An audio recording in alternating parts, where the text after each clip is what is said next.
Well, I hope everybody had a good Thanksgiving. Um, we're getting close to the end now. We're going to have this week, and then we're going to have kind of another week of with the final review to kind of prepare you for the test and summarize everything in the course. What I want to do tonight is kind of catch up on a few other items just to make the course complete in terms of personal finance, because there's other items that people talk about, and also people may be looking at getting businesses organized or real estate, your own home. Hopefully that's in your future, and I know it's tough, but that hopefully will be your largest purchase. So other investments: precious metals, gold, silver, collectibles, speculative stocks, and here I'm talking penny stocks and stuff like that. That's, not probably investment grade. So cryptocurrencies are coming along. Anyway, we'll talk more about that. And then real estate. Real estate is, if I do happen to make money in other speculative type things, I try to dump it into real estate to make it secure. And obviously the big problem, the reason why you can't just keep it in cash, is because of inflation. You will just lose the buying power of all that money. So it's pretty nasty. Historical gold prices. So talking about gold, this, there's some growth in there, but that's from 400 to 2200. It's not as good as what you'd want to see. I'd prefer something a little straighter, and I'd prefer, a little bit more. But anyway, there's a lot of gold people out there. The one not problem with gold is, there's what they call gold bugs, and if you listen to podcasts, or at least maybe ones that are tailored to an older demographic, they are all about gold. They're always talking about gold. How this is going to be it. This is coming along. Anyway, it's just kind of hovering. The problem with gold is it's not necessarily a problem, but same with silver. They have a lot of industrial uses. So the theory with gold was supposed to be that when other investments went down, gold was going to save the day. So when the economy, if there's a big recession, a depression, whatever happens, gold is going to stay where it is. Well, gold has got so much in terms of gold and silver, in terms of the electrical properties and other industrial processes that require gold. When demand is down from industry for gold prices suffer. So, when the economy goes down, so do gold prices to a certain extent. Is it a hedge against inflation? It'd have to grow a little faster to be a hedge against inflation, but it is kind of a parking place. It's a store of wealth, perhaps. It's something tangible in a lot of cases. You can reach out and touch. You do have security requirements and all the rest of that. There are people who say, if there's some apocalypse, people who have gold will be in good shape. I would also have some guns. You're not going to be keeping that gold if you're going to be trading physical gold back and forth at the gas station. Somebody's going to roll up and they're going to take your stash. So anyway, enough about that, but it's an option out there, and maybe it's something you rotate into when things are a little sketchy like they are with the stock market right now. 3 years ago, I would have laughed at you if you would have said something about gold. But right now, with the stock market not doing so well, or perhaps limited stocks doing well, it might be a place to kind of have a wait and see. But keep in mind, you can get, because of high inflation, you can get 5% with very little risk from government bonds right now. So that's a positive. Whoops. Yeah. Here's this picture of the money supply. The money supply, stocks, bonds, just how much has been out there. You can see what happened here with COVID. Printed a lot of money, created a lot of money. And so, that did have a very predictable effect in terms of creating some inflation. So, That is one strong argument for gold, and one argument against fiat currencies.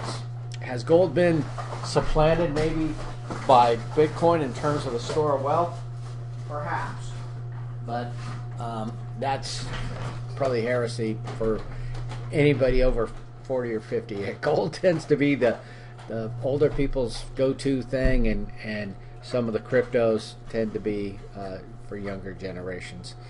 But anyway, not all crypto's the same, and not all gold's the same. Collectibles. I've been in so many environments, especially overseas, where people have tried to sell me all these very expensive, very collectible rugs and fine art and other things. The problem is, every place I've been like that, in Afghanistan, for example, some of the rubies and other things, I bought a few as just souvenirs. Turned out they were nothing. They were glass. They were garbage. Rugs are a little bit more, easy. I mean, just because there's a proof of work there. When you look at a rug and it's handmade silk, it's a little easier to judge. But just the same, it's going to be tough to sell because you're going to be selling that in a secondary market. You're not a dealer. Yeah, it's worth a ton of money, but it's probably something for you maybe to enjoy rather than try and put your savings into it. So, you need a willing buyer there, and also the liquidity. Maybe you could sell, whatever collection that you have, but you have to find the person for it, and then storage, security. Physical things can get damaged. Obviously, something like gold, not so much, but just the same, it has to be secured. So, I've never.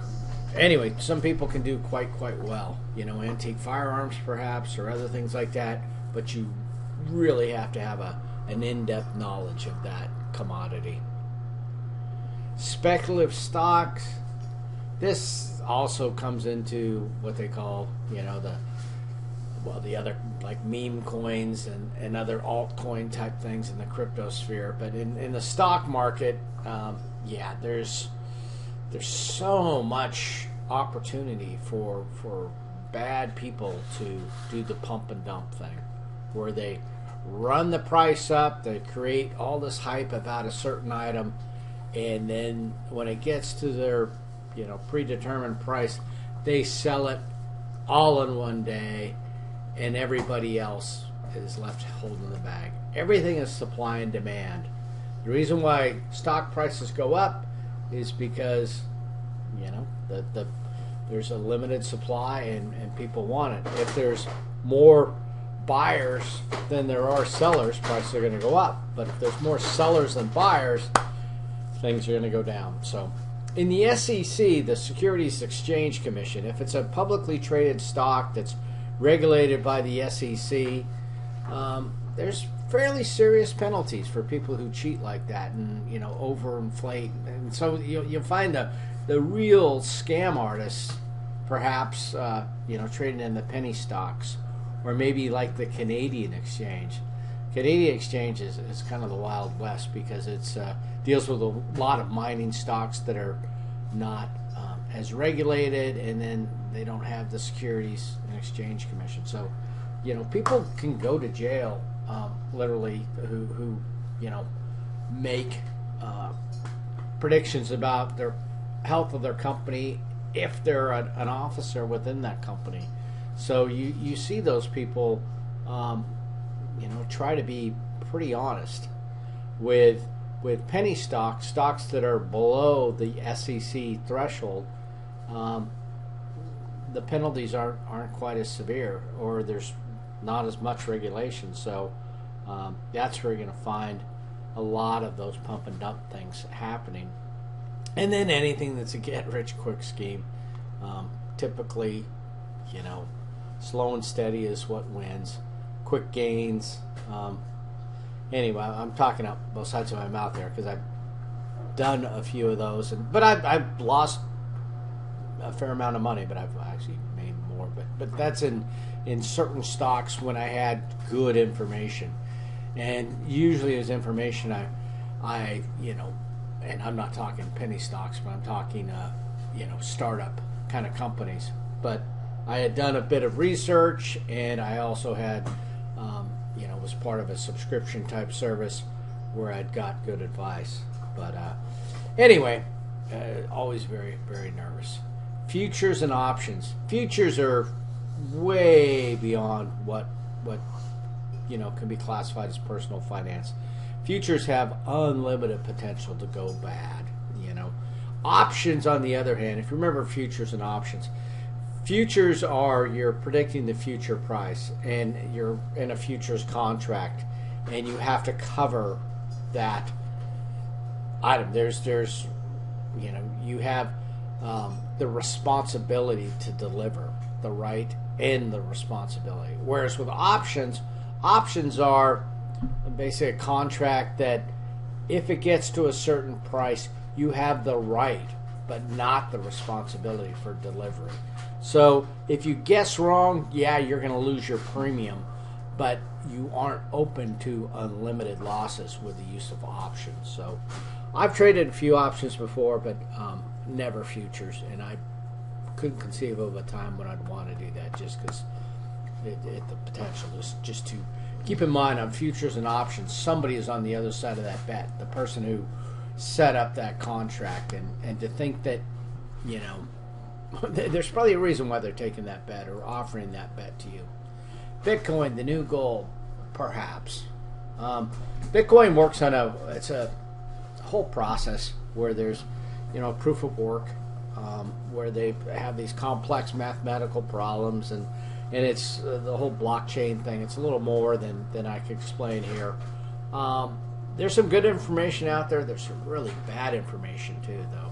But anyway, Bitcoin has kind of gotten involved. My biggest fear, as I hold some Bitcoin, is that the big government was going to ban it, outlaw it, whatever.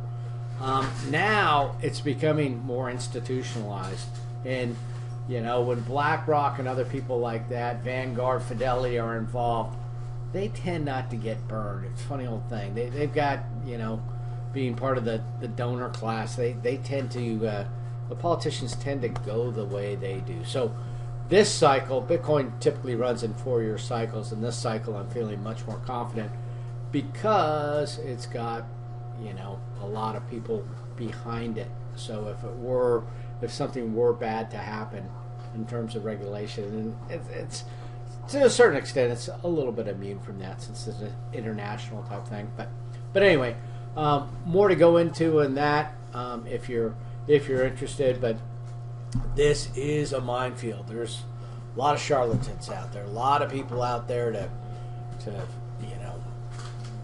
pump and dump, especially if you get into the altcoins. You got basically Bitcoin, and then you've got Ethereum, which is technically an altcoin but very substantial.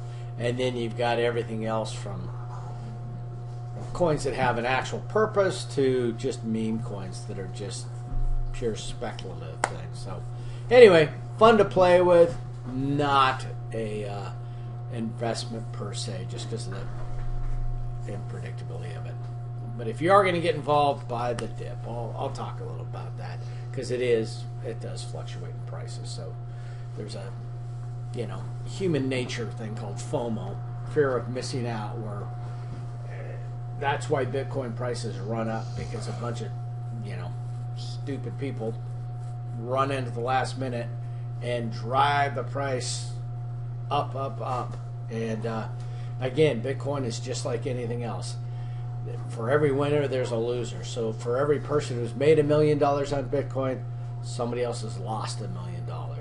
So anyway, the utility of it, though, to maybe stop some of the fiat currency, junk that's happened over the past whatever number of years. And there's some applications in decentralized finance, and there's all these applications that can really revolutionize things, but it's going to displace some people. And the big banks are kind of getting on board with it now, but if cryptocurrency and the full impact and capability of it's put in place, it's going to be quite disruptive in that industry. So potentially to change the financial world. Um, this is for copyright issues. I don't want to. I just grabbed a quick screenshot because I don't want to have anything too drastic. But when I say it's cyclical, yeah, it just kind of meanders around. There's a halving event that takes place. Halving is the way Bitcoin works is these mathematical problems. They yield a mining result. They yield Bitcoin back to the miner, and every 4 years, approximately, the result of that computation is reduced by half. So, if they're given 1 Bitcoin for the first mathematical thing back in 2012, the next time 2016 they're given a half, and then it just keeps going down, halving. But it generates a real world supply and demand feature, which it's also anti-inflationary, but because of the supply and demand, there's phases, and right now we're right about here, and crypto spring is what they call it, where things are kind of uneven, and then we're going to get into crypto summer. So, and could I be completely absolutely wrong? Sure, maybe not. We'll see what happens. All right, so talked about that. Bitcoin cycles, real estate. Real estate is kind of where people, well, number one, real estate is just literally one of the best investments. It doesn't have any of that nervousness. I mean, my crazy talk about crypto has probably put half of you off. The stock market, most people they can't make heads or tails of it. They think it's probably a rigged game, which I can't really argue with. But real estate is pretty amazing. Plus it's a tangible asset. It's the complete opposite of, well, I would put fiat currencies like the dollar and crypto in kind of the same thing, because they don't really exist. They're not backed by gold or anything like that. So tangible asset, relatively safe, depends on the market. You can find very speculative markets. You can go down to, Miami, or maybe some places in Arizona or Las Vegas that are traditionally just crazy. And yeah, you can have very risky real estate investments, or you can be, in some place. I would actually say Alaska's pretty normal. Germany's even calmer, where I wish it was more volatile. It doesn't yield very much, but anyway, so relatively safe. There is the lack of liquidity.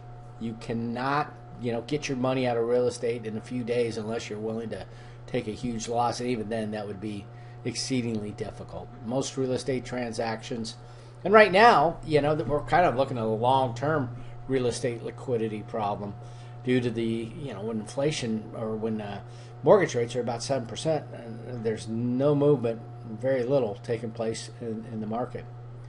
Inherent hedge against most inflation, since it will inflate. So, relatively speaking, although wages certainly haven't kept up with the real estate market, but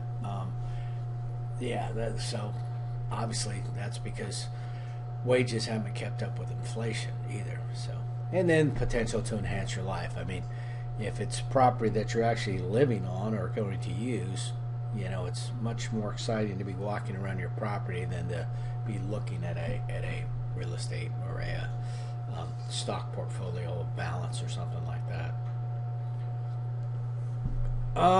So those are kind of the things. What I've tried to do, and I wouldn't say that, well, I've actually used all of these. And if I'm lucky enough to have made money, in crypto, I mean, I bought my first Bitcoins when they were $700. So obviously, but I didn't jump out. I sold one at $2,600 because I thought that was great. And then, a couple years ago, they're trading for $65,000.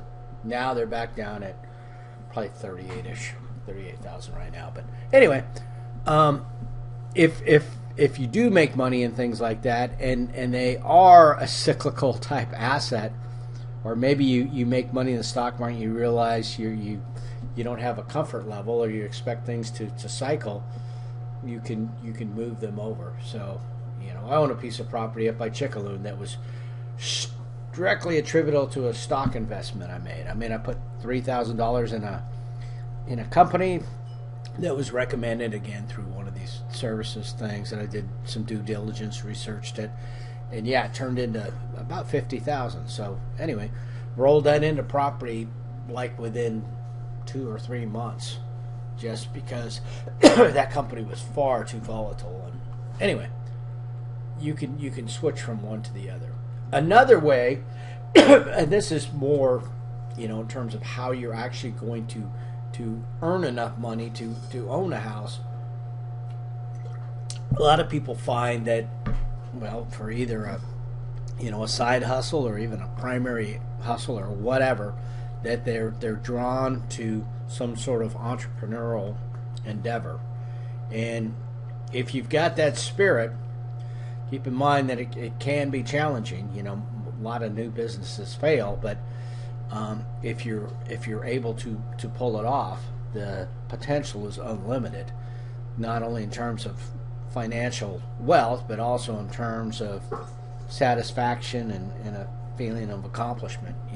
If you're working for somebody else, they will pay you just enough to keep you. You don't have, it's kind of like a whatever, your returns are going to be strictly limited, because they're just going to pay you exactly what they need to pay you, based upon the market. Whereas if you own the business, you might be able to get what you truly deserve, what you're actually worth, and if the market is good, if your product is good, if your service is good, your potential is unlimited.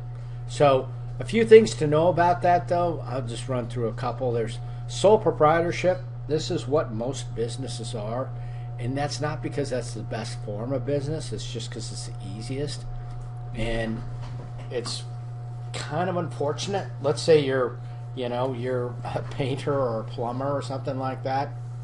And oh, by the way, those sorts of trades pay pretty well right now, because there's not a lot of people who can do that stuff, and the trades had been kind of run down in terms of in terms of people thought, oh, everybody's got to go to college. You can still go. I've got a nephew who's a electrician.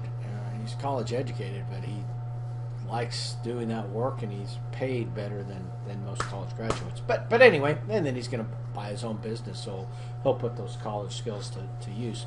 But anyway, if you're just to go in there and you open up your business and you're a sole proprietorship, so you just get a business license, you slap the name on the side of your truck, and let's say you're driving down the road and the ladder falls off the back of the truck and causes some horrific accident, you're probably going to be out of business. You're going to get sued, and you have no protection. I mean, they can take your house, your savings, they can take everything, because it's unlimited liability. Same thing as, another bad thing about this is, say you have, a child or somebody, and you want to sell this or pass this company on to them. If it's a sole proprietorship, it only exists in your name. If you happen to be in the car wreck yourself, the moment you die, so does your business. All those assets are, well, it has to be sorted out, but it's not an easy succession process because it's a sole proprietorship. So if you get in a partnership, partnerships are not much better. You've got two people, and the liability, though, is you have to talk to a lawyer when you're forming it, but it's not much different than a sole proprietorship. So again, it's tied to the individual. Now, a corporation, and this can be different types of corporations. It can be a big C corporation that they're talking about here, or a limited liability company, or an S corp, or whatever. That corporation is its own entity. So let's say you're driving down the road and that ladder falls off the truck, but you're a corporation, you've incorporated, well, the insurance company's still going to settle up, but they can't take your house, for example. They can't take your savings. They can take what is tied to that corporation, because that corporation exists as a separate entity.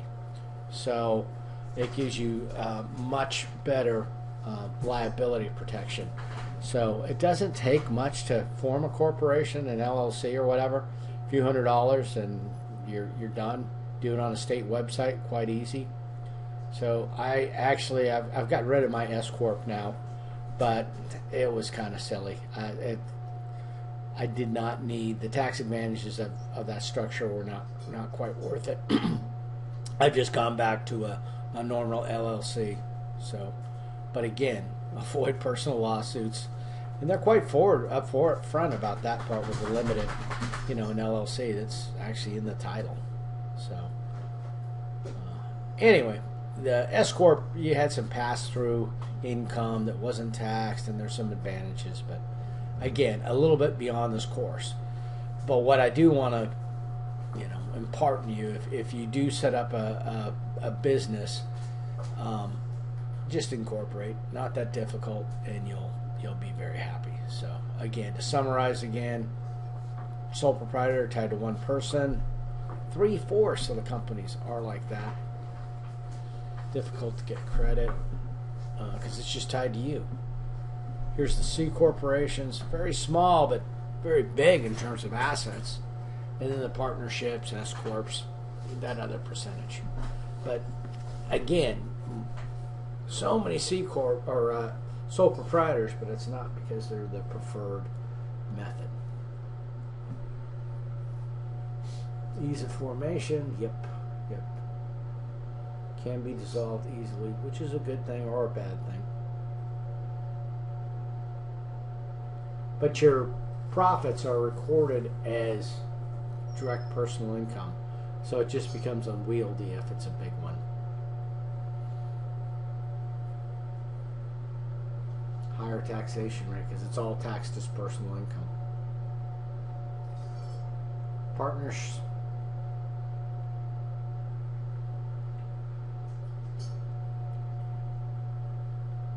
And then when you start getting into partnerships, it gets a little bit more, complex. But anyway, typically, if you're going to form an LLC, you don't need a lawyer. That's just easily done.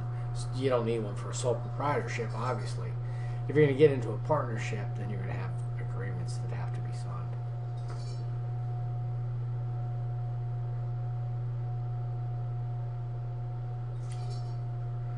But that unlimited liability is still, because it's still traced back to the individuals.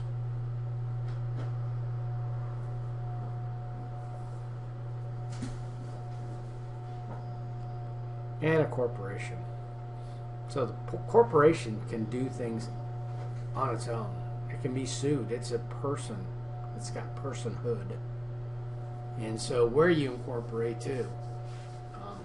I've never incorporated anything in Delaware, but you'll see a lot of corporations incorporated in Delaware. And for me, it kind of sends up a red flag, because the reason you incorporate in Delaware is because when you do get sued, it tends to go your way. It's not for the benefit of your customers that you're incorporated in Delaware.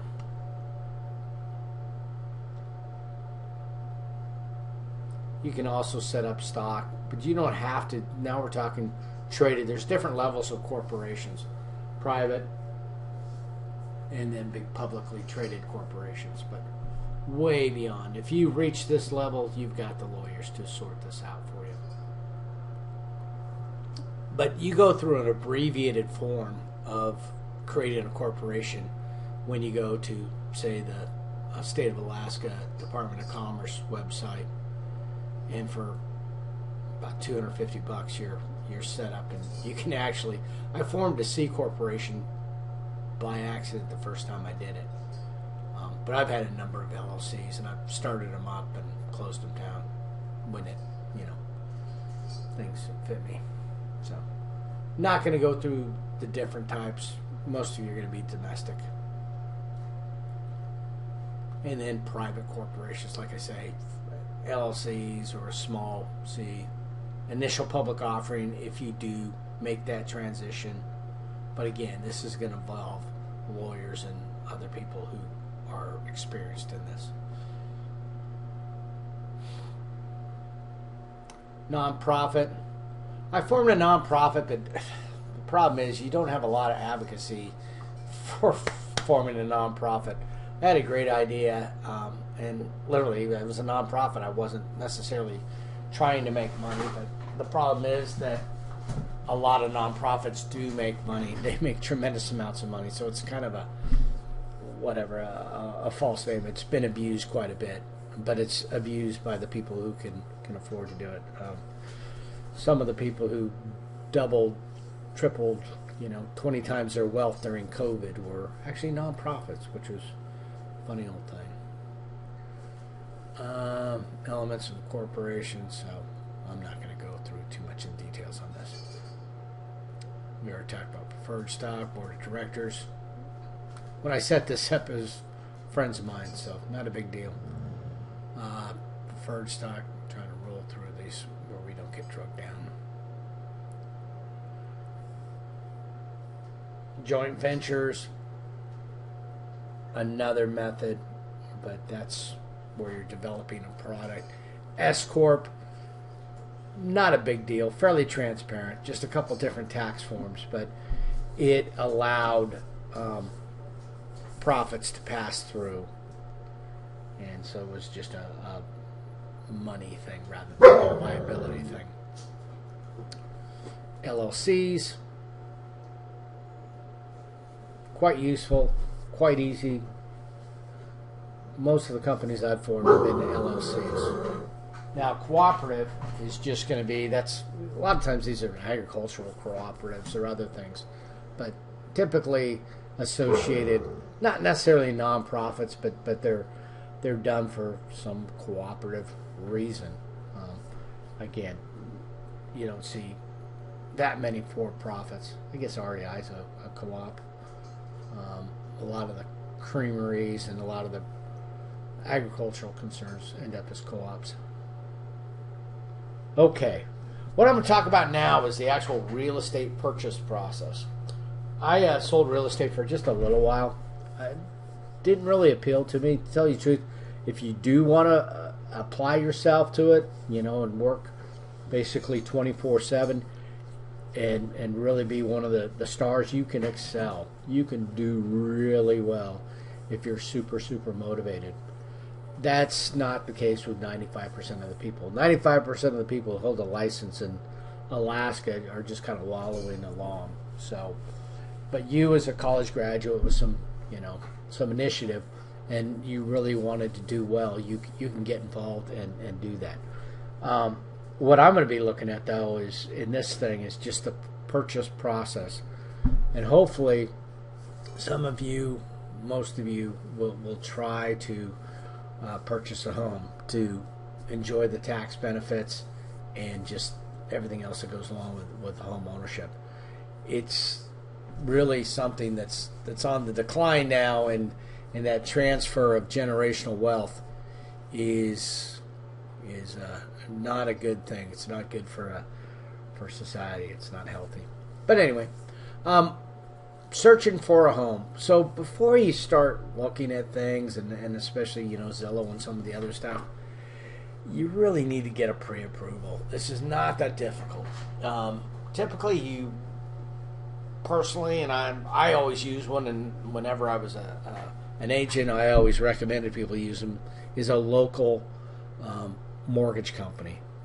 At least local in terms of they're going to process all the paperwork, get the loan approved, and then they'll probably sell it off to one of the big banks, which is their business model.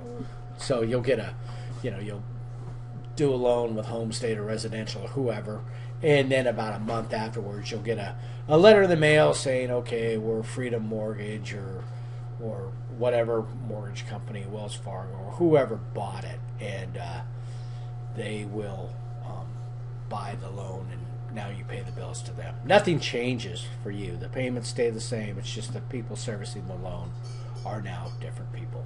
So anyway, you do that. You go in there, you pay $50 or whatever for your credit check, and talk to them and get everything approved, and then they can come back and say, okay, based upon your income, your assets, your time frame, you can afford about this type of home. And then they'll give you a letter, which is very useful when you're going to look for a real estate person.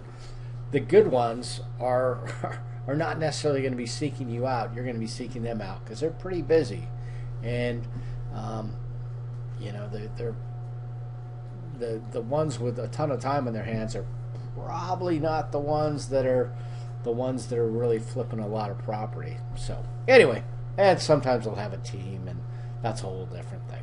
But anyway, if you have that letter that shows you've been pre-approved for financing, you're much more apt to get the best service out of that person and even get accepted by that person to have them go around and show you the homes and embark upon this search, because you're taking time away from them, and they make money by selling houses, and so they want serious people who know what they can afford.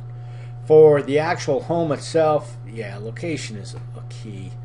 I'm very much an outside person in terms of looking at the property around the neighborhood, and the structure. It can be the best built home in the world, but if it's in a crummy location, it's not the best home.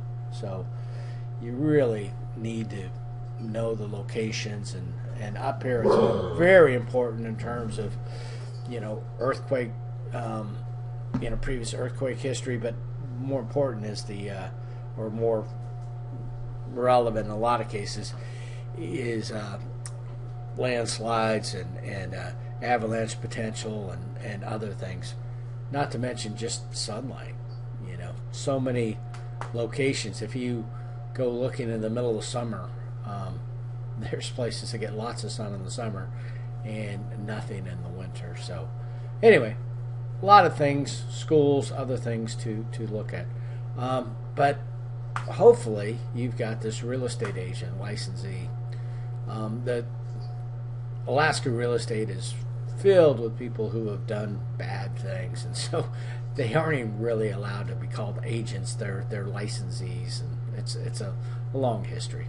But anyway, another thing that's peculiar to Alaska is Zillow and some of the online services are not that useful because Alaska is a non-disclosure state, which means that the public records do not contain purchase prices and things like that are demanded in other states. So it's kind of a freedom libertarian thing where Alaska just has a tradition of not requiring people to disclose that, whereas you go to other states and that has to be disclosed and it's entered into the public record, and so people like Zillow and a lot of these online services can harvest all that information and make their services more useful. In Alaska, they don't have a clue. When Zillow talks about what a property's worth, it's a guess because there's no relevant information for them to grab. Disclosure review. A lot of times, you hear these horror stories about certain defects within the property not being revealed. Well, that's the advantage of having a licensee involved, an agent involved, is the fact that if things go south and there is some hidden defect that should have been known by the seller and also the agent, they can be found liable for that. So you do find that most disclosures are pretty honest. So that's a reason to use an agent as opposed to a for sale by owner type thing, where those disclosures, that person, if you end up in court, that seller's not going to be held to as high a standard because they're not a real estate professional. If you've got a licensee with their career on the line, they're going to want to make sure that to the max extent possible things are a little bit more honest. Homeowners associations, can be a good thing, can be a bad thing. Depends on your outlook, and it depends on the particular neighborhood and the situation. Sometimes they're, kind of the nanny state, and other times, it's something useful. So, but yeah, that will also come out in the contract, things about the homeowners association. Other things, flaws with the property. Yep. And so there'll be a list in the listing. There'll be a list, a checklist. And so people say, oh, I didn't know that was an issue. If it's a proper listing, it will be addressed, and you'll know about that defect. The appraisal. So let's say you've found the home, you like the home, and you're going to get the home appraised. And you've offered whatever amount of money for that home. And you get the appraiser sent out there. Well, the problem with the appraisal system is appraisers know how much you've offered. The appraisers, they've kind of know the answers to the test already. So when they come in there and they say, oh, you offered $420 and we approved it, we appraised it for $420. What a coincidence. No, not so much a coincidence. There's a lot of rigging in the game. But anyway, the appraisals, what they're based on is they typically want to find comparable sales, and there'll be categories about the condition of the home, the location, but they're trying to find sales of recent sales that are very similar to that one, and then they'll try and determine the value. But don't be surprised if your appraisal comes out to pretty much exactly what you offered for it. That's not necessarily as coincidental as it seems. Inspections, very important. Some inspections are just kind of silly, where they're checking things, minor plumbing issues or something like that, or that the smoke alarms don't have batteries. I mean, I'm not saying those aren't important, but they're not going to cost you hundreds of thousands of dollars to get fixed. What is going to cost you is structural damage. What is going to cost you are, other things like, well, I'm mainly concerned, especially after the last earthquake, some of the structures that are, took a pretty good beating. Also, there's things like window sizes that for egress for fire, fire people, first responders, that have to be a certain size, and that might give you some room for negotiation in terms of the price, or it might be something that just needs to be fixed before you moved in. But anyway, it's something you want to know about before you sign off on the deal. Inspections, they definitely come up with a huge list, but you have to hopefully have a good agent or a good handyman or something, and who can sit down and go, okay, this is serious, this is just extra stuff, because you get certain inspectors, and being a real estate person, you would use certain inspectors and not others. Some would just nitpick stuff, which were good because you could disregard the silly information. But if you've got a very nervous client, you might go with one of the inspectors who doesn't do much in way of research at all. So that's not necessarily good for you. So let's hope that this is all not a big dramatic, oh, do we have the loan approval? You should have got that letter way back when. And so before you got to this whole process, you should have an idea of whether you're going to be approved or not. Now, there will be some final inspections by the lender, but those are usually not deal breakers. And then the final walkthrough. Yeah. You can find some things on this. I've seen some things where they're making some changes at the last minute or taking some things out. And yeah, that can't have that happen. And then the closing.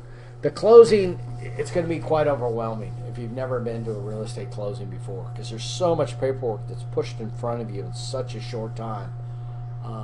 There's a requirement to get that stuff to you days ahead of time, a couple, 3 days. And so make sure that that's enforced. Because if you look at it the day of, there's always people who get into a situation, they can't afford the home, and they say, oh, I didn't know about this, I didn't know about that. And so there are tons and tons of federal documents that will, kind of scare you a little bit, to tell you the truth, because they'll have, even at a low interest rate, they'll tell you how much you're actually paying for this, this $400,000 home. By the time you pay all the interest, is costing you, $900,000 or something, whatever the figures are, and you're just shocked by it. But if you look at it, and if you have questions, have somebody to explain it to you, and get through that a few days beforehand, then you won't walk in a closing day and have all these forms, because they do have to show you the forms and you do have to sign off on them before the closing can happen. But rather than nervously signing them, you should have reviewed them days beforehand and be comfortable with the whole process. All right, so that's kind of the real estate process.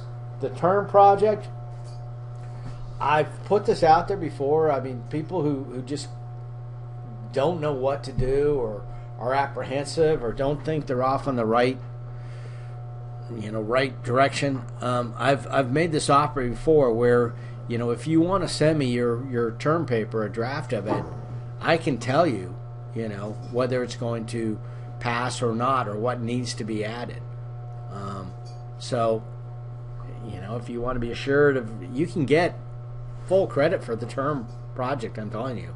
If you send the project to me, and then I review it, and then send it back to you and say, yeah, no, this is only going to get you a B or a C or whatever based upon this. You need to improve that, and then you improve that, and you submit it as your term project, and you're good to go. So it's not as scary as it appears to be. So work on that and make it useful to yourself. Again, it's not a one-size-fits-all project, so I can't give you, it needs to have this, it needs to have that. It needs to address your similar financial situation to what you forecast in your life. And most people don't have any idea right now. I get that, but that's why you got to think about it now and come up with a plan. So, review, exam, prep. So yeah, that final review will occur, and I'll do it just the same as I did on the midterm, and I'll discuss each area, and we'll go through it. And again, it doesn't need to be stressful. If you've watched the video, if you've studied for it, you will be fine. So, all right. Well, again, happy Thanksgiving last week to everybody, and good luck on the final. And I'll put out that review here in the next week. So.